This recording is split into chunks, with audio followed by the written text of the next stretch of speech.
नमस्कार. Marathi sci-fi story हबमध्ये आपल्या सगळ्यांचं मनपूर्वक स्वागत. आपण आज कथा वाचतो आहोत ती डॉक्टर बाळ फुंडके यांची मायादर्पण. मायादर्पण ही दीर्घकथा असल्याने आपण क्रमशः वाचतोय आणि जसं आधी सांगितलं त्याप्रमाणे हा 5वा भाग मी आधी चित्रित केलेला होता, पण त्याचं तो अपलोड करू शकले नाही, त्यामुळे त्याच्यात काहीतरी गडबड होती झालेली. त्यामुळे आपण हा भाग आपण 2 भागात चित्रित करतोय, 5वा भाग सुद्धा.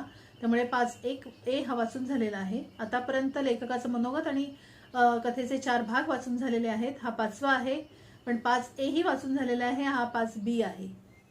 तेव्हा कथेचं नाव आहे मायादर्पण.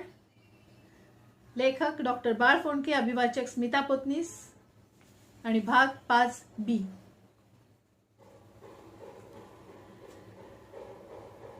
जगन्नाथ वसू तर सोडच, पण खरीखुरी इन्व्हेन्शन्स तयार करणार तो मधुकर उकिडवेही करू शकणार नाही, हे असं डॉक्टर म्हणाल्यानंतर that settles it then. Commissioner म्हणाले, आता तो एक्सपर्ट डिटेक्टिव्ह येईल, त्याला सगळे केस समजावण्यासाठी आवश्यक ते पेपर्स व्यवस्थित तयार करून ठेव. कमिशनरांच्या ऑफिसातून राजेश निघाला. तो थेट जगन्नाथच्या दुकानातच गेला. तिथं देशमुख अजूनही पहारा देत होता. तिथे कोणीही आलं गेलं नाही याची ग्वाही त्यानं दिली. त्याला आपल्याबरोबर घेत मग राजेशनं सारं दुकान पिंजून काढलं. आक्षेपार्ह पुस्तकांचा शोध त्या दोघांनी घेतला. ते अतिशय किचकट आणि वेळखाऊ काम होतं, कारण अशा पुस्तकांना साधी बाळबोत कौरं घातली जातात. एवढंच काय, पण काही हुशार मंडळी तर त्यातली पहिली दुसरी प्रकरणही निरुपद्रवी भासावी तशीच ठेवत. त्यामुळे जवळजवळ एक एक पान पाहून मगच ते पुस्तक कशा प्रकारचं आहे हे ठरवावं लागत होतं. 3-4 तास घालवूनही राजेशच्या हाती काहीच लागलं नाही. आक्षेपार्ह असं पुस्तक तर तिथं त्यांना मिळालंच नाही, पण पूर्वी कधी तसं एखादं पुस्तक विकल्याची किंवा तिथं ते असल्याची काही खूण मिळाली नाही. राजेशनं जगन्नाथाच्या घरी तसा शोध घेण्यासाठी दुसरी एक तुकडी पाठवली होती. त्यांनाही तिथला कानाकोपरा धुंडाळून काहीही मिळालं नाही. जगन्नाथ खरोखरच त्या प्रकारच्या पुस्तकांचा साईड बिझनेस करत होता की काय, अशी शंका त्याला आता येऊ लागली होती. तेवढ्यात त्याला कसलीशी आठवण आली. म्हणून जगन्नाथच्या घरची माहिती मिळवणाऱ्या तुकडीला त्यांना परत फोन लावला आणि विचारलं, तिथं तुम्हाला एक छोटेखानी लेथ मिळालं का? लहान आणि नाजूक काम करण्यासाठी त्याचा वापर करता येईल असं लेथ. नाही बा, छोटं मोठं कसलंच लेथ नाही मिळालं. घराला जोडून एक वर्कशॉप आहे तिथं, आणि तिथं तसलं कोणतंही मशीन नाही. निरनिराळ्या धातूंच्या आणि प्लास्टिक सारख्या काही पदार्थांच्या पट्ट्या, गोळे वगैरे माल तिथं पडलेला आहे. सर, आता आम्ही इथं किती वेळ थांबायचंय की घराला सील ठोकून इथून निघून जाऊ आता आम्ही?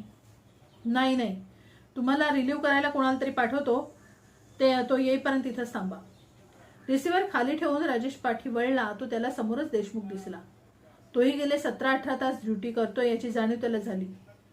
तेव्हा त्याला उद्देशून तो म्हणाला, देशमुख, तूही जा आता. मात्र जाता जाता स्टेशनवर जाऊन इथं आणि जगन्नाथ वसूच्या घरीही कोणाला तरी पाठवून दे. मला रिलीव्ह करायला तो येईपर्यंत मी थांबतो इथं, तू निघ आता. एकटाच राहिल्यावर परत राजेशच्या डोक्यातल्या विचारांचं चक्र सुरू झालं. पण ते नुसतेच वांझोटं गरगर फिरत राहिलं. त्यातून काहीच निष्पन्न होत नव्हतं. लोक त्या शेरलॉक होम्सचं एवढं गुणगान करतात आणि त्याच्या पुढे कधी असा 5 निरनिराळ्या तऱ्हेचा मृत्यू आलेला मुर्दा आला होता का, किंवा 2दा वेगवेगळ्या प्रकारे मरण पावलेली व्यक्ती होती का कधी त्याच्या नजरेत. त्यात त्या मधुकरनं दिलेल्या माहितीचा काही उपयोग झाला नाही. त्यानं सांगितलेल्या आक्षेपार्ह यादीतल्या पुस्तकांचा कसून शोध घेतल्यानंतर तसं एखादं पुस्तक तर सोडाच, पण त्या पुस्तकातलं एखादं पानही हाती लागलं नाही. त्याला जाऊन याचा अर्थ विचारावा का? त्यालाच जाऊन त्याचा अर्थ विचारावा का? ते पुस्तकही नाही आणि त्यानं ज्याचं एवढं वर्णन केलं होतं ते लेथही नाही. ते लेथ कुठं गायब झालं असावं आणि का, तेही समजत नव्हतं. मधुकर कडूनच कदाचित त्याचा उलगडा झाला तर झाला. त्याला परत जाऊन भेटायलाच हवं. पण जगन्नाथ वसूच्या मित्रांपैकी फक्त त्याचीच भेट घेतली गेली होती आतापर्यंत. इतरांचं काय? त्यांनाही भेटायला हवं होतं. खास करून प्रोफेसर रावत्यांना तर भेटायलाच पाहिजे होतं. रावत्यांचं नाव निघाल्याबरोबर राजेशच्या मरगळत चाललेल्या मनात एकदम जान आली. ती प्रोफेसर रावतेंची भेट होणार या कल्पनेनं आली होती की कल्याणी रावतेची भेट होणार या कल्पनेनं आली होती हे नसतं सांगता आलं. पण राजेशनं ताबडतोब रावतेंच्या घरचा फोन फिरवला हे मात्र खरं. ओहो राजेश, बोल. कशी आहे तब्येत आता डॅडींची? चांगलीच आहे. ते भलतेच तरतरीत वाटतायत. उद्याच युनिव्हर्सिटीत जायचं म्हणतायत. मग आज संध्याकाळी भेटू शकतील का मला? फारच महत्वाचं काम आहे माझं त्यांच्याकडे. त्यांच्याकडेच? मिस्किल स्मिथ ओठांवर खेळवत कल्याणीनं विचारलेल्या त्या प्रश्नानं राजेशच्या काळजाचे कितीतरी ठोके चुकवले. कसं बसं स्वतःला सावरत तो म्हणाला, दोघांकडे, पण प्रथम त्यांच्याकडे. I see. पण काय रे, काय दशा झाली आहे तुझी? जेवलास की नाही? जेवण? ओ माय गॉड, सकाळपासून असा काही या तिढ्यात अडकलोय, ब्रेकफास्ट सुद्धा घेतलेला नाहीये. आठवणच राहिली नाही बघ. वाटलंच होतं मला. कामापुढे तुला कशाची शुद्ध राहील तर ना. तू ही डॅडींचाच अवतार आहेस. ते काही नाही, ताबडतोब घरी ये पाहू. मी शिजवते तोवर काहीतरी. हे एवढं नाही आणि तेवढं नाही, असशील तसा निघ, नाहीतर कधीच येऊ नकोस. आणि तिनं सरळ फोन ठेवून दिला. हातातल्या फोनकडे पाहत हसत राजेशनेही रिसिव्हर ठेवला. तोच बाहेरच्या दरवाजावर कोणीतरी टकटक केल्याचा आवाज त्याला ऐकू आला. पुढं होत त्यानं दुकानाचं दार उघडलं. बाहेर कॉन्स्टेबल जोशी उभा होता. जोशी, देशमुखनंच पाठवलं ना तुला? Yes sir. तो म्हणाला जर काही झालं, काही होणार आहे, म्हणजे काही होणार आहे सर? काही नाही, रुटीन गार्ड ड्युटी आहे, इथंच थांबायचं आहे आणि कोणालाही आत येऊ द्यायचं नाही, की इथली सगळी कोणतीही वस्तू इकडे तिकडे होऊ द्यायची नाहीये. बाय द वे जोशी, मी सकाळपासून ऑफिसच्या बाहेरच अडकलोय. तिथं काय झालंय किंवा बाहेर काय होतंय याचा पत्ताही नाहीये मला. दिवसभरात काही विशेष? तसं काही विशेष नाही सर, पण एक विचित्र आहे सर. विचित्र म्हणजे काय? एकदम सावध होतं राजेशनं विचारलं. लोकांना चिथावणी देणारी प्रक्षोभक भाषणं करतायत. लॉ अँड ऑर्डर बिघडावीत अशी भाषणं. चौकामध्ये उभं राहून हातात लाऊडस्पीकर घेऊन केली जाणारी भाषणं. त्याशिवाय त्याच प्रकारच्या ईमेल सतत येत राहिल्याचे रिपोर्टही आलेत. त्या ईमेल बद्दलही काय करायचंय हे आम्हाला कळत नव्हतं सर. पण भाषण देणाऱ्यांना मात्र पकडून ठेवलंय. संध्याकाळपर्यंत सोडून देऊ. प्रक्षोभक भाषणं आणि कशा प्रकारची? कोणती चिथावणी देणारी भाषणं?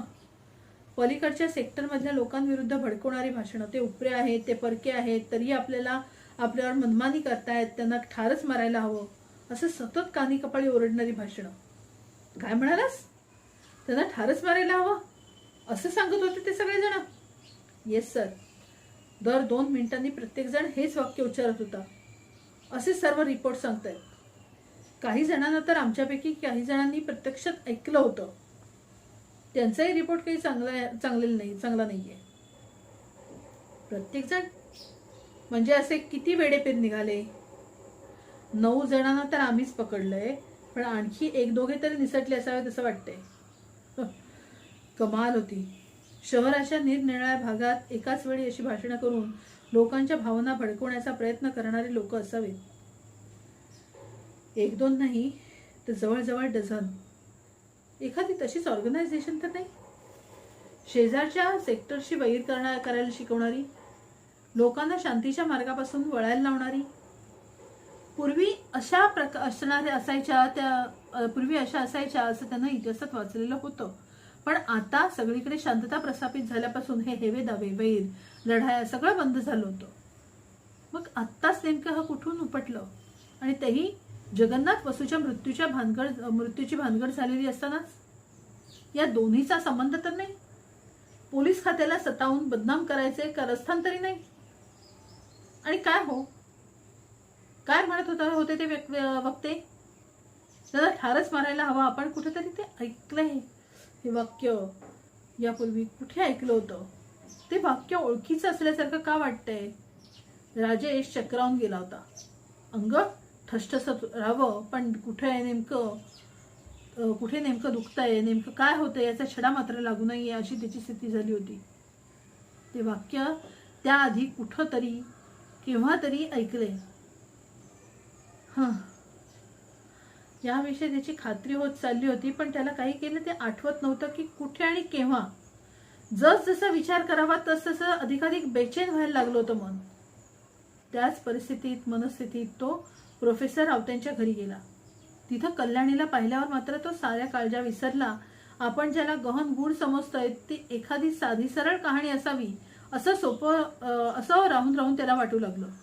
आणि आपल्याला जे रहस्य वाटतंय त्याचं साधं सरळ एक्सप्लेनेशन असावं असाही विचार त्याच्या मनात येऊ लागला.